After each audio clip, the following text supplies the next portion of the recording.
gonna put a sign up there?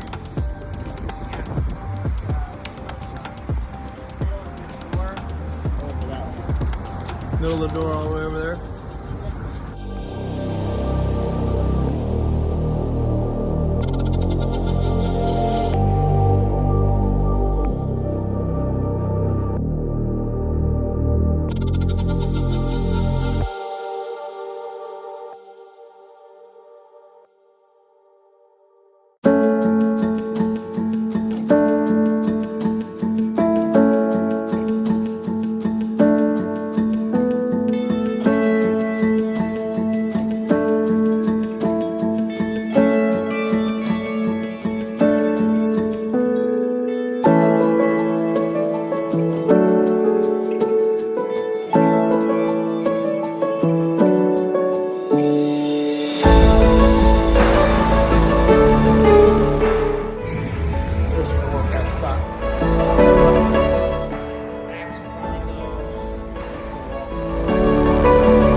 Alright.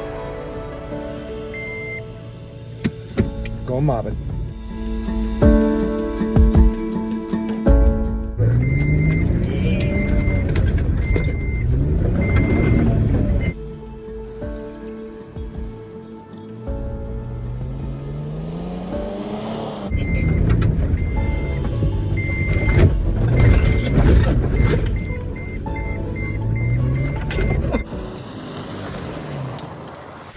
Come on, Tanner.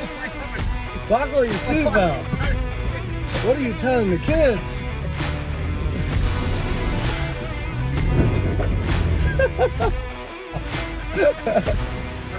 Alright, Tanner's got a buckle.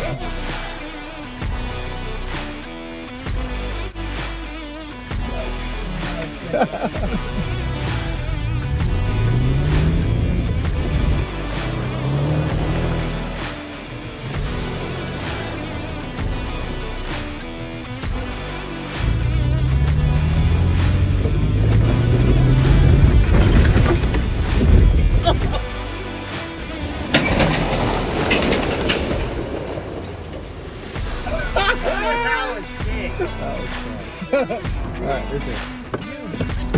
Yeah! You don't have to, just have fun.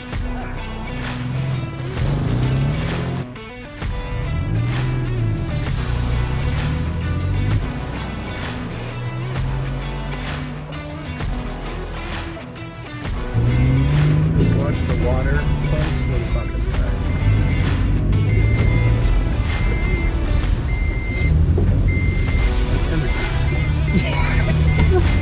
And that butter post.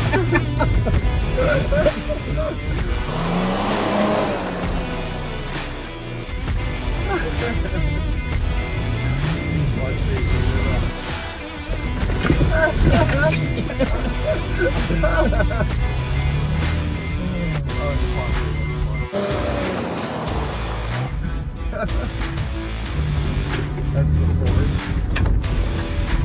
Man, this thing is freaking durable. Oh yeah. Hey. Nuts. That lobby just rad. We're not even four wheel, this is all wheel. Really? Alright, your turn.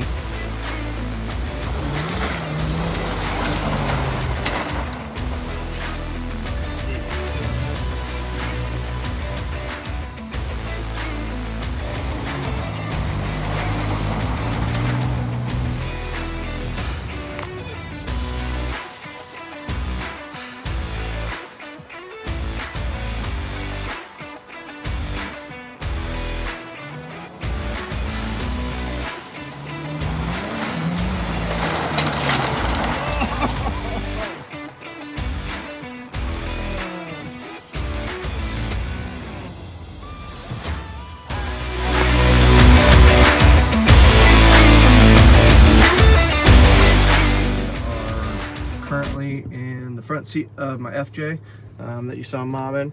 You can see Tanner in the background, killing it in the gi.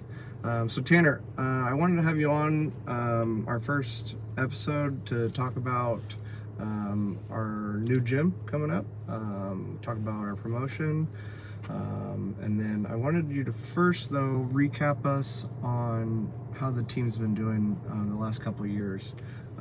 We've had since COVID, you went from how many black belts right before COVID did you have? Top of my head, I think I probably had 5 or 6. 5 or 6? Yeah, counting my brothers. And now I think we're going to have, here, even a few months, we'll have some more. I think we'll probably have 13. 13? I think. And most people, besides you and Bryce, I think, started with me. Cool. Yeah. Yeah, and I was a blue belt when I came to you, and right. Bryce started as a purple or a brown? Purple. Purple with you? Yeah. Cool. Bryce is probably one of the most active competitors we have. Mm-hmm. He competed last, what was Europeans? Was that his last tournament? And he took first at brown. Was that your first European champion? It was, yeah. Oh no, Mario won that blue. Mario won in blue? Yeah. But first brown, that's First pretty brown. good. Yeah. Yeah, he's been killing it. He has been. And so he just got promoted. He did. He got to his black belt about a month ago, and so did Joe Corey. He's going to compete. He has 2 full-time jobs though, so it's hard for him to compete very much. But Right. Yeah, he started at white belt with me. Joe did. Nice. So, Joe Corey, also known as the Jammed Up podcast creator, he's been kind of like you said, kind of a hobbyist, but he's so consistent though. Like the guy's like, he'll maybe take a month off here or there. You know, he's a little older, but he's always there. Like he's such a mainstay of the gym. Yeah, the last 10 years he's been that guy that kind of gets along with everybody, and you know, that's how the gym grows. You have those select few, maybe 20 guys if you're lucky, or guys and girls that make the gym grow, and everybody wants to go and see him and hang out, and he was definitely one of those guys. And that's a point I wanted to talk to you about. How do you kind of grow that culture? I mean, you're able to do it with kids that are younger, so you're able to grab them and kind of mold them as you would like them. Obviously, parents have a lot of control over that and their outside influence, so you can't really mold them perfectly. But tell me, one, how you look for members that you want to let's say give more attention to or develop more as a person because you see something in them. So what do you see from an outside member that you like, and you're like, oh, I can work with that? Or but also with the younger generation, how are you impacting them to mold them into the competitor, but also the gym mate that can get along with everyone, like a Joe Corey? Well, I mean, you got to hold people to their standards, I think, right? So if you want to be a competitor, even if it's like a Masters 2 or Masters 3, like above 30 or even 40, but if they want to compete and do well, then I'm going to hold them to that standard, right? So, and it's the same thing with a kid. If the parents are like backing them, and it does have mostly to do with the parents when it comes to the kids, because if the parents don't support it, and if the parents give in, because like, you know, the kids train a lot, and they're gonna go, oh, I'm tired today, and like anything you do a lot to be great at, I don't care if it's baseball or frisbee, like you're gonna get tired of it eventually. You do it enough, you get tired of it. You eat top ramen enough, you hate top ramen eventually. It's just the way it is. So the parents need to like be there to say, no, you gotta go today. It's an hour a day, maybe 2, and that, you know, that would help. That helps a lot with the kids. And then the parents that don't do that, like, oh, you want to take a break today, or you want to, then it's hard to make the kids good. Yeah. You know, they have to, just like we have to go to work every day. as adults, they have to learn like, oh, I have to train every day. I have to go to baseball practice. I have to go to jiu-jitsu, whatever it might be, wrestling. You know, that helps a lot. As far as like, I mean, we have some people in the gym that me and you both aren't probably fond of, but but um, they kind of weave themselves out eventually, and the people that are, a little bit more stubborn, they kind of stick around. But I think as far as like once you get that solid group of 20 people in there, like as a gym,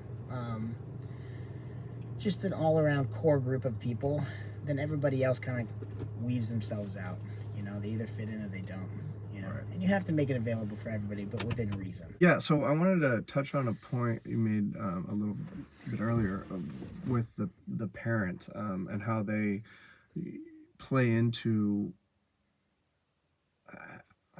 I find, sorry, I'm going to kind of change it course here, but I find that the parents, especially the ones with like a strong, strong parent, whether it be the mom or the dad, but a strong, like real, I wouldn't say stubborn, but just strong-willed parent.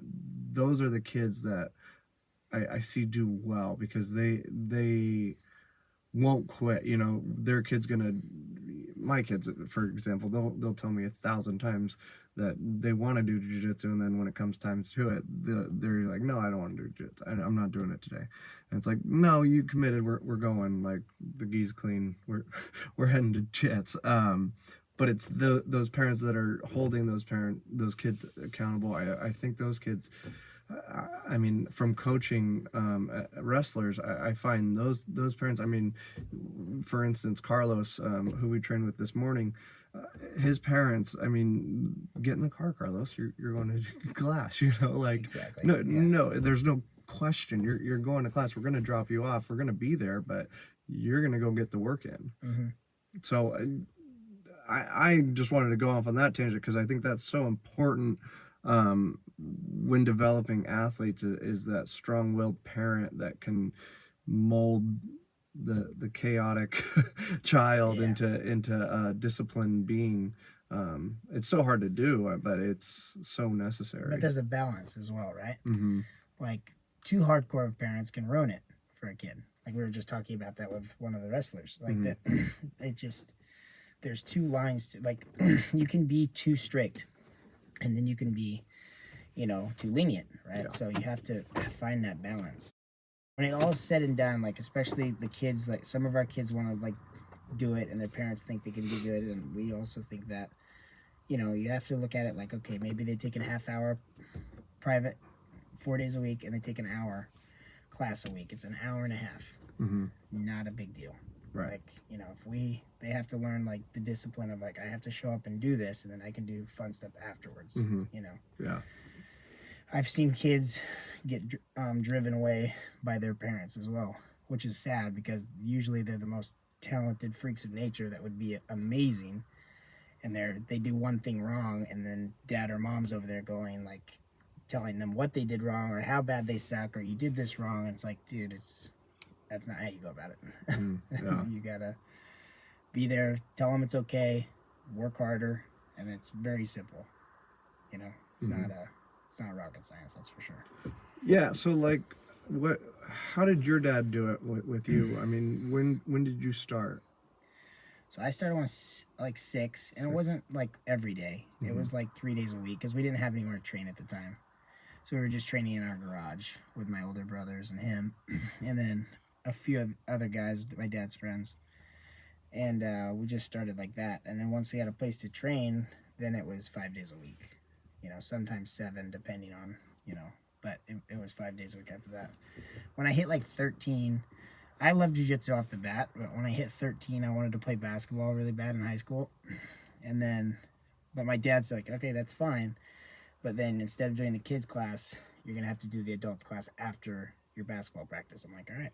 So he still made me commit to What you were already doing. exactly. He didn't let me quit that and do something else. He still allowed me to go play basketball, but he didn't let me quit jiu-jitsu, which I wanted to because I was like, oh, I want to focus on basketball because it's something new, it's fun. Right. just like anybody else gets distracted with something, you know, every kid will, and but you have to keep them on track. Like, no, you committed this, stay committed, and you can have fun after that's done. So, on top of that, what do you think about specialization? I mean, there's, I don't know. I think it's the way to go. I think you should choose something that you want to be really, really good at, and try to put your eggs in that basket and focus your time, because without that, you're kind of spinning your wheels, right? For most kids, we had our first state placer at Foothill, was a 3-sport All-American, and just a freak of nature. And he played football, got offers, scholarship offers for football, wrestling, and baseball. Was an All-American in all 3 sports. Just an absolute stud. But those are few and far between for most kids. So specialization, I think you and I would agree that specialization is the way to go. But at what age, and how do you go about that with your students? Well, for right now, like, so it goes back to standards, right? Like, what do you want to do?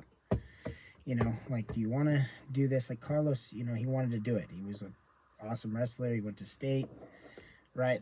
You know, now he's in college, and then you know you got Mario doing really well, Marcos, all these kids like, but their standard was different. Like they wanted to do good, right? Like some, like even our adults, like you know the adults I'm probably talking about, but they don't. They're just there to like maybe escape home life, or maybe just like to get out with their friends, or they're not there to like take it serious. So that's like that's the standard that they're held to. Like yes, if they have questions on stuff to get better, I'll always answer the question, right? But if it's like, you know, Arjuna or somebody else, I'm like, no, you have to go do your pull-ups after class, or you have to go, you know, you should be drilling and not talking, hanging out with your friends. You can do that afterwards, you know? Right. So stuff like that, it's like you got to hold them to their standard, because not everybody wants to be a world champion. Right. Not everybody wants to do great things with the sport. Some people just like to do it, you know? So, and then that's their standard I hold them to, Yeah. you know?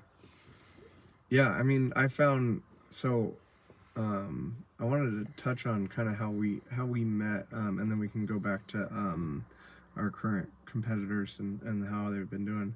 But I wanted to go back to how we met, because you had invited me a couple of times. We had been in the same birthday party, and you had invited me a couple times to come to the gym, and COVID happened, and freestyle wrestling, which is what we're in now in the spring, got canceled. So I usually get my workouts in during that time with my kids that I'm training, and I was going stir crazy after that first month, just like Netflix and whatever. So I was like, I gotta find a gym. My dad was going to a gym in town, and I joined him for like 4 months, and just at that gym, and then I started popping over to Rice Bros after you had invited me again. I think it was like 2 or 3 times before I finally took you up on it. But I finally came over, and I just remember the first day I was like rolling with Mario, and he was blue belt and I was a blue belt at the time, but I wanted to like go back to white belt because he was just so good. But that's one of those kids who's just so dedicated, and just, I mean, just, gosh, so disciplined, so dedicated, that there's no limit to how good he's gonna get. Yeah, like Mario, for example, he was one that Mario is not athletic. Like his genes, like, no offense to their parents, love their parents, but he is not athletic. Yeah. I mean, the kid, like, I remember we went out and played football one time. Just it was like a Christmas party event or something. Couldn't throw a ball. Like he didn't know how to throw a ball. And it was just like, so the dedication. Like when people say, like, I had a parent the other day say like they'll never be Seraph, or they'll never be Kanoa or Juna. I'm like, why? Why do you say that? It's like it's not, it has nothing to do with how talented they are. It's just how much work they put in. Yeah. You know, but for them, the parent to already think that, it's like, how is the kid gonna surpass that? Yeah. If Those the parent is expectations are already low. exactly. So like the kids Yeah. are, you're like, oh, he's never gonna be like Seraph, or he's never gonna be like that. Like, it's like, why? Why did you say that? It just makes no sense to me. you know? Yeah, especially at that young age. I mean, with those kids, when they're developing, if you can get them locked in. I mean, Carlos is the perfect example because the kid was a beanpole and Yeah, just didn't have muscle until he hit 16, 17. yeah, But he had all those practices and all that commitment that by the time it finally caught up with him, he was a made man. He was his technique was solid. yeah. Yeah, I had a girl that was just the worst student. Oh my God. Her name was Kayla Jacobson. And I hope she sees that because she knows she was the worst student. She was the worst student I could possibly have. Like, always crying, always, like, talking while during technique, like, never listened, like, all this stuff. And one day it just flipped. She, like, started asking me a bunch of questions, shut her mouth, start training hard, was there every day. And then she went to Worlds as a juvenile and won open weight and division all by submissions. And it was like, okay, I would have never guessed that 4 years ago. I would have just like, please quit this gym because you're driving me nuts, you know? That's nuts. But 4 years later, she just like flipped a switch and it was just like, she turned into a freak. That's awesome. You Yeah, just never know. Yeah, I mean, you never know. Some of those kids, I mean, they're different people. Yeah. after that growth. That's where I'm at with my daughter right now. Like, she'll train and stuff. I'm like, man, she's kind of claustrophobic. This might not go very well. Right. Yeah. Claustrophobia and the geese is not a good combo. This is going to be interesting how this works out. Maybe I'll make her a wrestler. Yeah, you might as well. She hates me on her back. So. Okay, so going back to when I met you. So the reason I started training was literally just to get some of that anxiety that I built up from watching Netflix for 24 hours straight during the pandemic. But I was working in the beer industry at the time, and I was a big boy back then. So I lost like 20 pounds right off the bat, just 4 days a week, not really even rolling hard, just being in the jacket and being active. But the mental state that it helped was insane. Like, and I guess I didn't see it as much from wrestling because I was so disciplined and it was so hard, so often for me, that I didn't see the joy in it as much as I did when I came back to Jiu-Jitsu after the pandemic or during the pandemic. But I found so much joy in being able to learn new techniques, and I always describe jiu-jitsu as just kind of an expansion of wrestling, and vice versa. I think they're just brothers and sisters of sports. So to be able to learn a whole new language of the thing I already loved was like, it was like a boost of endorphins that you just, it's not available very often. So that medicine of jiu-jitsu, of learning and achieving and growing, I think is so important, and it so relates to life, and it's so cool that we have it. And I'm so blessed that we have you in town, and you're running such a great gym, and you have for years, because it's just been a blessing to the family and myself, and we just appreciate it so much. You guys have been a blessing to us. Yeah. I mean, think about the Nogi program. It was non-existent before you showed up. Yeah. No, and I think we have a great thing going. But I wanted to just talk about how you relayed your mind of the sport to Mario, and because you told a story during his black belt ceremony, or his brown belt ceremony, sorry, about how he wanted to learn the bolo, and he expanded your knowledge as well as you expanding his. But just touch on how you were able to share that knowledge. Did you start with a base with him on obviously some fundamentals, but how did you fast track him into to what he is today? Well, so he was a yellow belt, so I think he was like 8 or 9. And I knew the very basics of bolo. It was like the Hoffa Mendez and the Mendez brothers just started doing it. Meows were still like blue belts, and they just kind of started doing it. So when I started doing it, crap, I think I was a brown belt. So yeah, and I told Mario, I'm like, I'm gonna show you this twice. It was during a private lesson. I was like, I'm gonna show you this twice. If you don't get it in training, we're never doing it again until you get older. Because in my mind, like I was brand new to teaching, so I thought, like, this is too much for this kid to handle. Which was a dumb way of thinking. I know that now, but the kid, like, then anyway, went and rolled. He got it like 4 or 5 times. I was like, son of a bitch. You know, so I started like almost like as I was teaching him, just learning, and then we would be watching like the Mendez brothers or the Meows.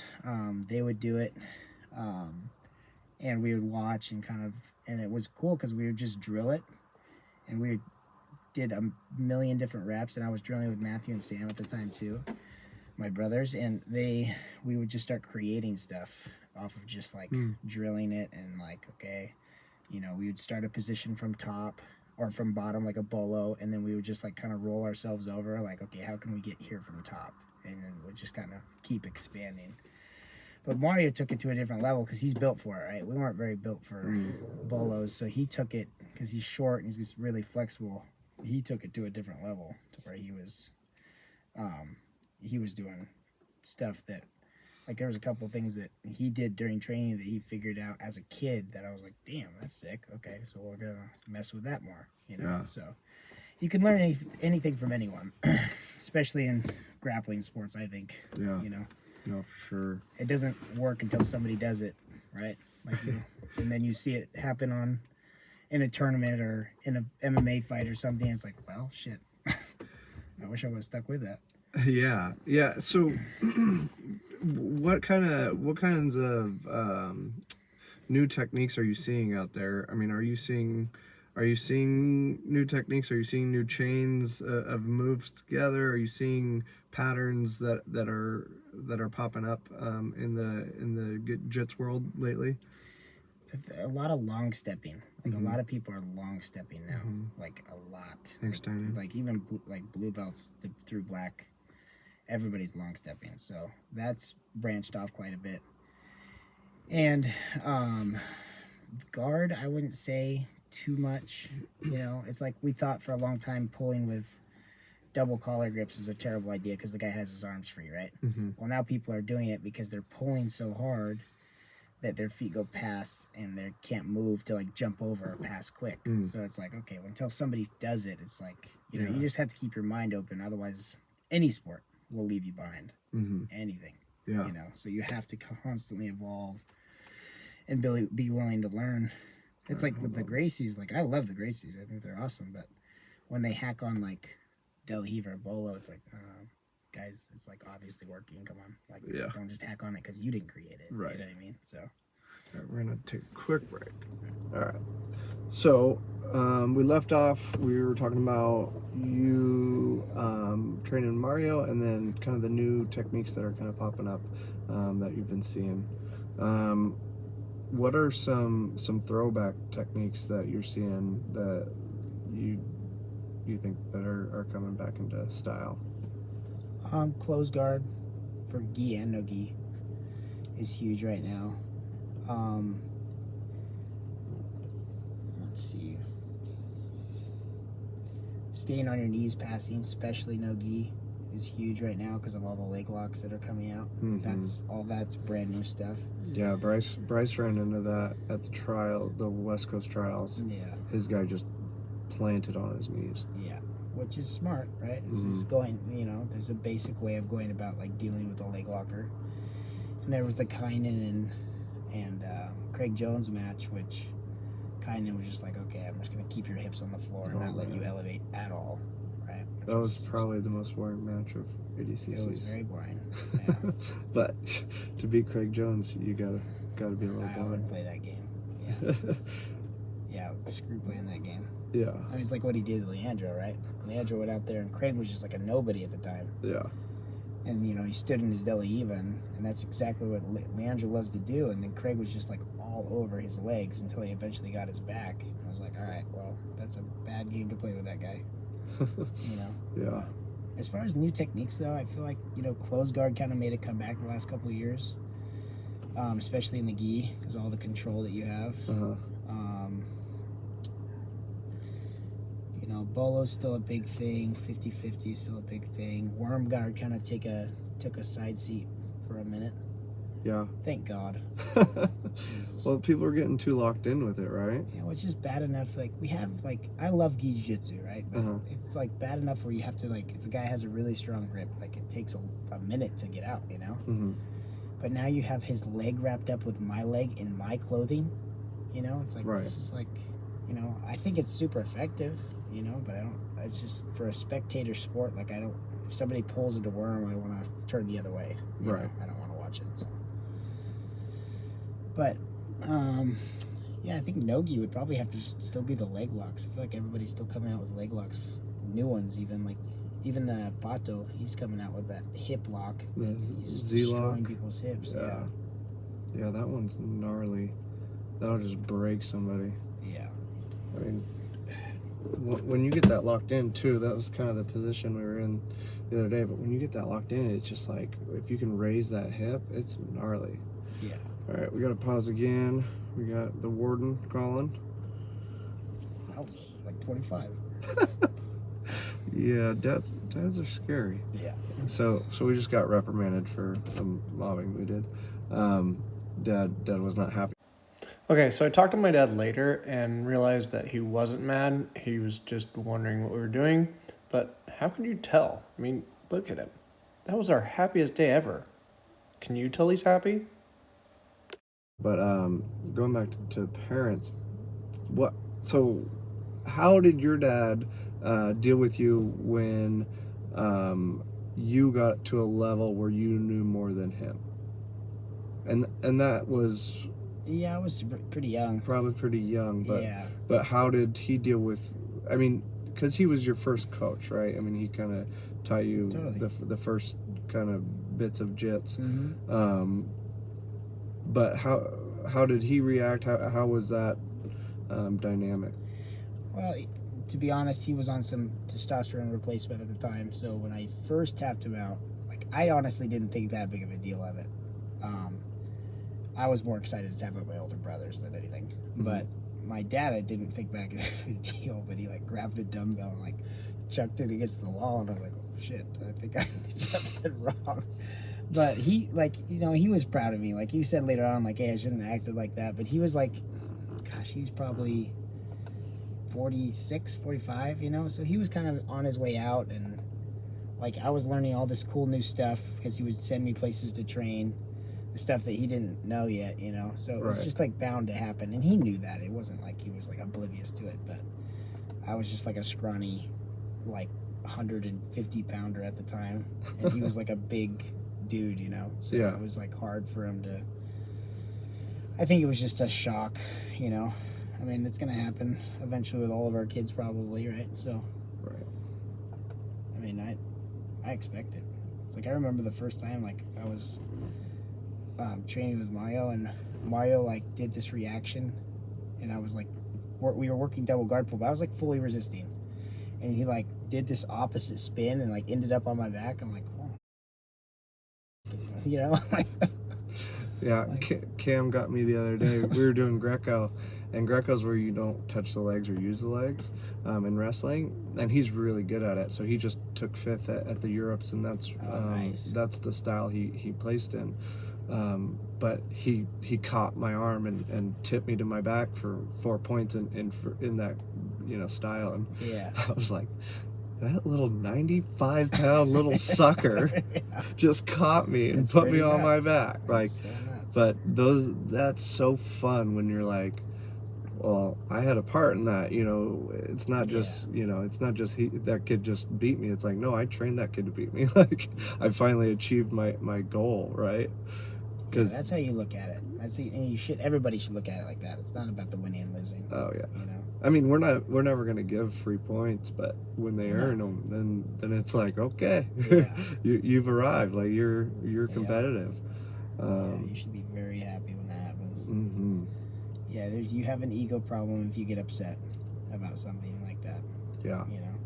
Yeah, for sure. But it's so cool. And going back to how everyone's doing, so we mentioned Bryce, Mario, and Marcos, and Mateo, all, what is, all three of them won what last year? Pans. Pans. Yeah. All three won Pans as a family. I mean, that's got to be awesome to see, just to be able to say, you know, I had three brothers win Pans all in the same year. That was pretty cool. Yeah.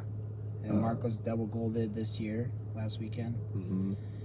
And Mario lost in the quarterfinals. Pato. Yeah, it's a Pato. Yeah, Pato's gnarly with those ankle locks, man. Yeah, he is. Yeah. I don't know if you've seen his feet, but his feet are like pretty wide. It looks like it'd be hard to ankle lock him. Yeah. Mario had an advantage for his, but yeah, it was tight, and he kind of got to a belly down situation, right? He was almost to full hip extension with the belly down, but Pato's tough, man. Yeah, he is. Tough player. He's got good leg locks. Yeah. How about your dad? Did you ever want to quit wrestling? Oh yeah, I quit every day. Really? That's what he says. Yeah, no, he was tough. Like I always say, it was like living with the general, you know. He wasn't, you know, it wasn't like get up and do 100 push-ups and run a mile every day. It was like he put a pull-up bar over my door, and he said, 10 pull-ups every time you walk through the door. And it wasn't, it wasn't like to be a jerk or anything. It was just like, this is our goal. Let's try to do this. This is the way we can do it. And so I did that. And then he started lifting with me at 7th grade, when I hit my biggest, development jump as far as my body and my wrestling. Because I was obviously more dedicated at that time. I started in 4th grade. But dad was constant. I mean, he knew there was something there. I knew there was something there. I played every sport in the book, like literally every sport. Was playing football at the time I joined wrestling, and those were really the only 2 sports I was doing. And you figure me, I was 62 pounds on a football field. Dang. I was an older, lighter God. as a 5th grader at 62 Jeez. pounds, and I shouldn't have been in pads, and got a couple concussions, and I was like, okay, this is my sport, I'm better at this. So I took to wrestling, and dad knew it, and so he again held me accountable, like you said. But the biggest fight we ever had with me quitting was I got caught in a head and arm my sophomore year at the section finals. Got pinned. I was winning by like 3 or 4, and all I needed to do was kind of like stall out the rest of the match, and I win. So he pins me, and I had beaten him a couple times before that year. We would always go back and forth, but we get to the podium, and they're giving out medals, and his crowd is right in front of us, and they're all cheering him loud. And I was definitely not a favorite, being a coach's kid and having a funkier, people think more passive style, when I was really being aggressive, but putting people in bad situations, and then reversing you are them. funky to roll it. Yeah, For sure. I mean, but I'm not as fan friendly as those guys, doing blast doubles and lat drops. Yeah. So anyway, so I wasn't liked anyway, and I took a back step off the podium, and we had been up there for a little while, so I was like, I'm done. I'm about to bawl my eyes out. I don't want to be here. I took a back step off the podium instead of going front step. So when I went back step, it looked like I was leaving the podium earlier because no one followed, and it just looked like Is that like a thing backstepping, or is it just? No, it was just the way it was timing set of up. it. Oh, okay. There was there was no backdrop, so it was like, Yeah. I could just step back and get out of here. I'm about to bawl my eyes out. I don't want to be here anyway. So, so I got booed right away. And it was just me, this kid walking off, and everyone else on the podium, and everyone's booing me. And I sat next to dad, and he told me right away, he goes, "You did nothing wrong. Don't worry about it." And then, and I think there was pressure from our assistant coach at the time, but I think there was pressure from just the crowd and all the other coaches on Dad to hold me accountable in that time, even though he did say that. So he kind of changed his tune a little bit, and so when we got home, he was like, hey, you should probably apologize to the team, you know, you kind of let us down, you're a captain, you know, you blah blah blah. And I'm like, Dad, you told me I did nothing wrong. Like, I'm not gonna do that. Like, I believe in what I did. I believe that I did nothing wrong. I felt like I got enough pictures taken. There was no reason for me to be up there anymore. So we came to a head on that, and I said, I'm gonna turn in my gear. I'm not gonna go anymore. Like, if that's the standard. And you know, I had qualified for state for the first time, so it was a big deal for me to, you know, put my foot down at that period. But I was fairly stubborn, and I said, you know, Dad, I don't think so. And he understood after things cooled off. But I think that pressure of the crowd and, you know, the booing and everything got to him a little bit. But that was the biggest one, and I think, you know, we settled and it was fine, and I went back and ended up going 2-2 at state. But that was the big turning point for me of a coach's son, because from that point on, Dad kind of let me steer, and that was when I was kind of at that same point of me beating Dad, but also knowing more than him. I was, you know, very studied at that time. I lived on Flow. That was when it was first coming out. So Flow, YouTube. I was, you know, all over techniques, going to camps everywhere.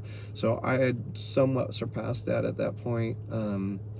So it was a good thing that he did, was just saying, all right, I'm not going to push you anymore. When you need to be pushed, you let me know. And so he had to say that a couple times throughout the years, because he forgot a little bit, you know, always wanting to push me. And he should have, you know, he was my coach. And there was a certain point that he needed to push me. But I was always better at pushing myself. I would, you know, get extra runs in, get extra film study in, when I was left alone. But when I wasn't left alone, I felt like that rebellious nature of me just being like, no, I don't want to do that because you're telling me to do that. But once we did figure it out, I think I had my best year ever that next year, and I ended up placing at multiple national tournaments, Fargo, State, Virginia Beach, U.S. National. So once we got it locked in, it was like, okay, we're humming. And I think I abused it later on in our relationship in my senior year, and I didn't achieve as much as I should have. But that junior year was something special. We really went on a special run. And that's kind of why I wanted to start this podcast. I wanted to recap that story. I think we have a really cool story of the four of us that year placing at state and placing in the top 8.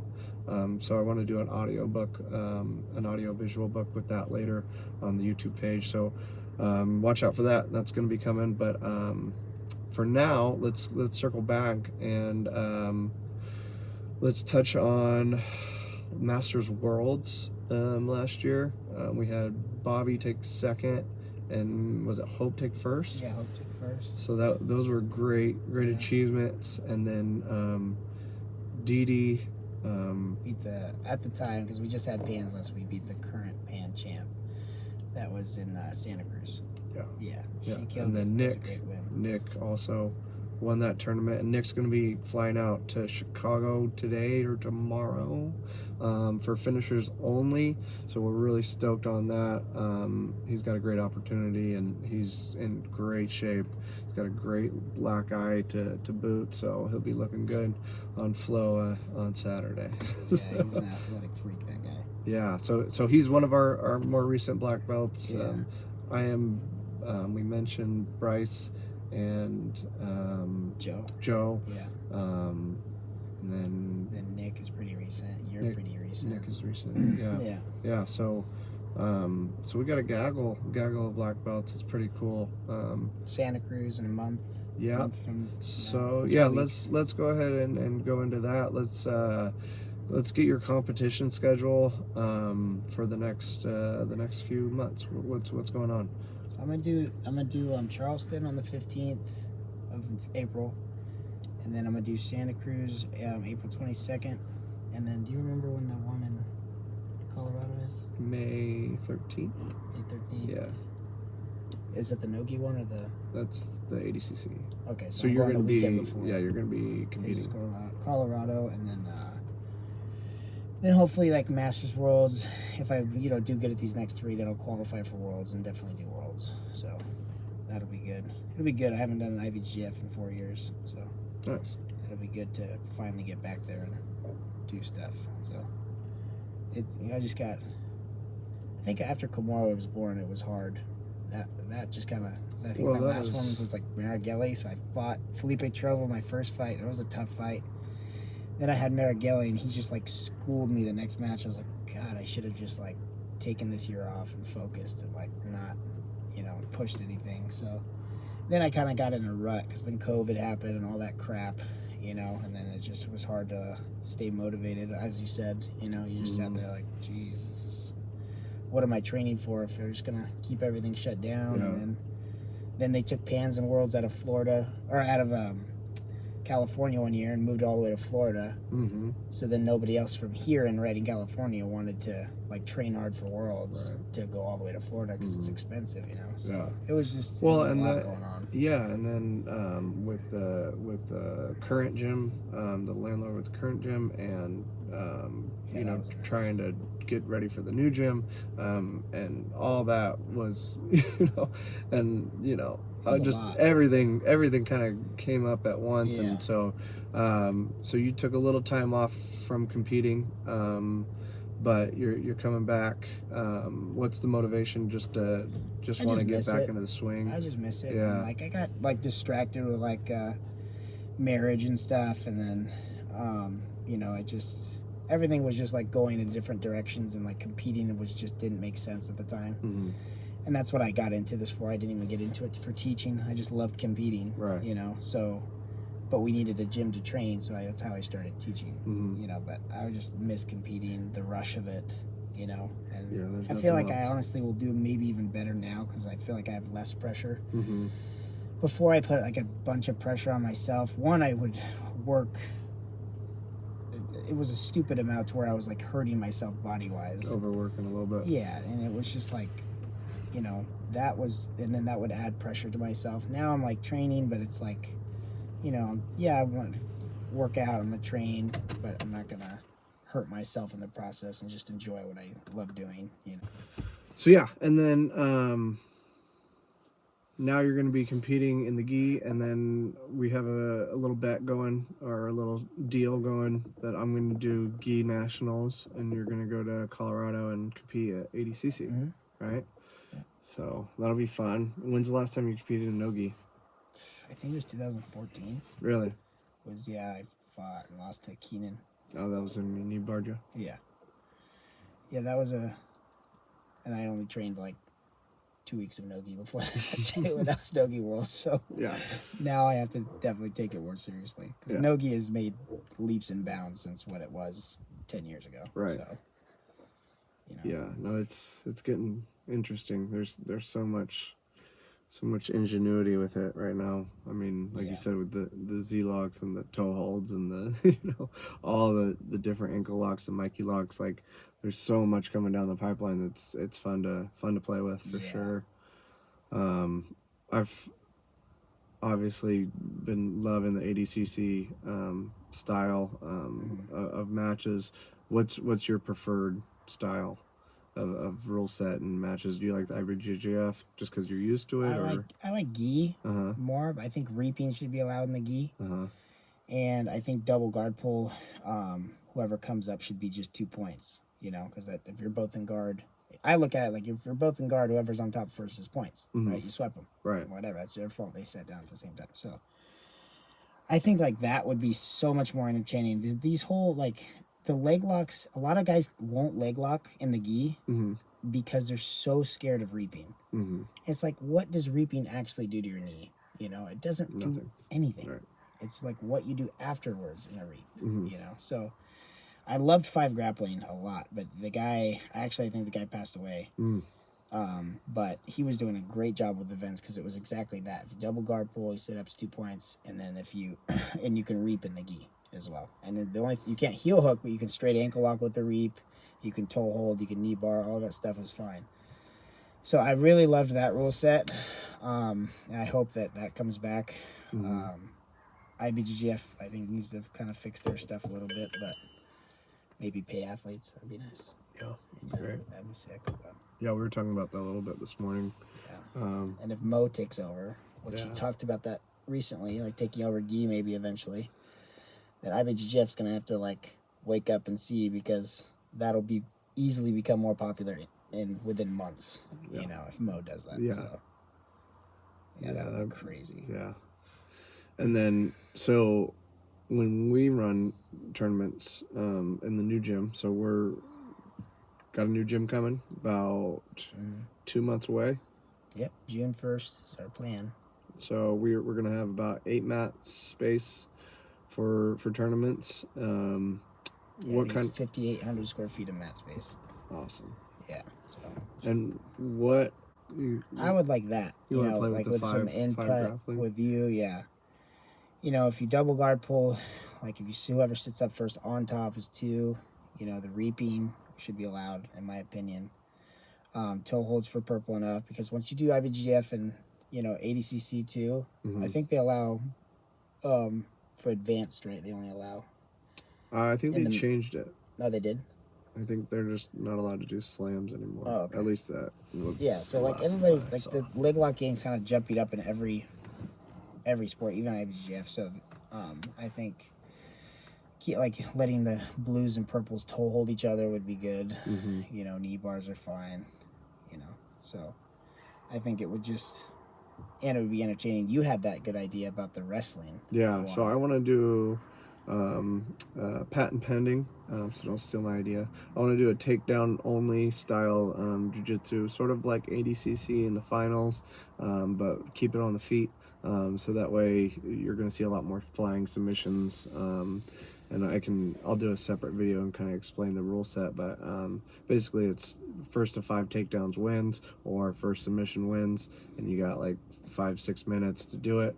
And then overtime is first person for a takedown or submission wins, and that's going to be unlimited time. So that way we can get some cool action, some cool scrambles, stand them up if they end up in a guard pull situation. So we'll see tons of standing action. So we'll do that, and then we'll do some no-gi as well, probably similar to ADCC rule style. We did our first tournament.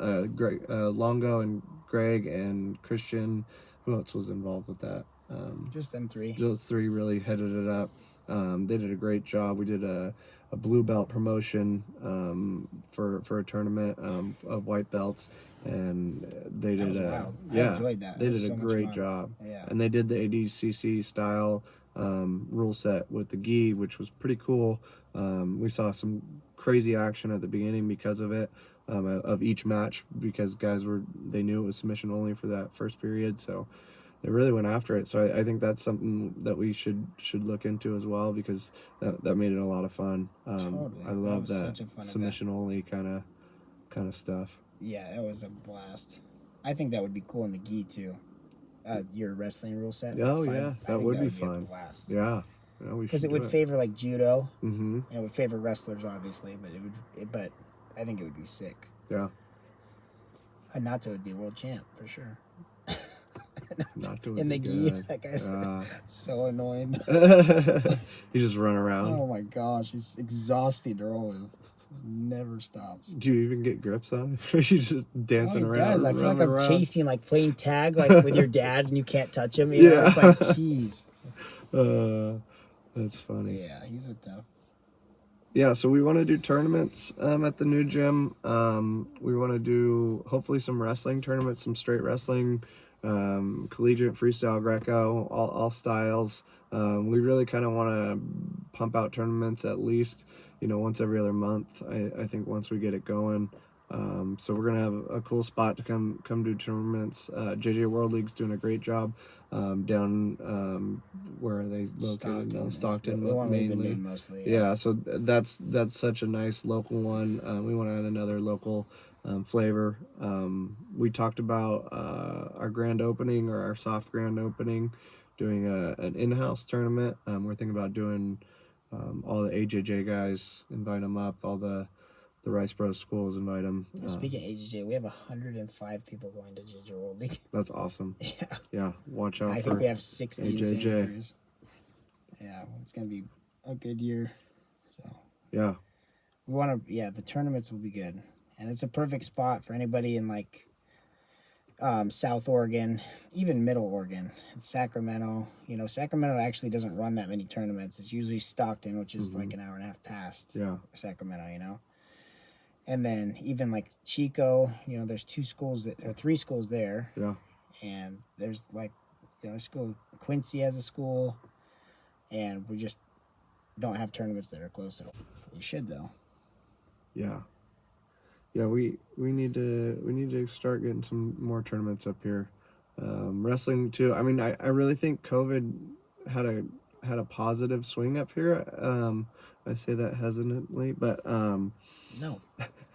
I think what it did was it sent the kids home to be with their parents, and their parents realized how they were raising their kids. And Oh yeah. and I think yeah. the yearning for discipline and combat is so prevalent in this area. We're seeing it, in all the wrestling schools, all the jiu-jitsu schools. Everything's blowing up because it's important. It's so important for these kids to be doing and gaining that discipline from this combat life. stuff. Yeah. Yeah. Getting like submitted, like, that talented wrestler we both know. Mm-hmm. That kid would have been a freak. Oh my gosh. Yeah.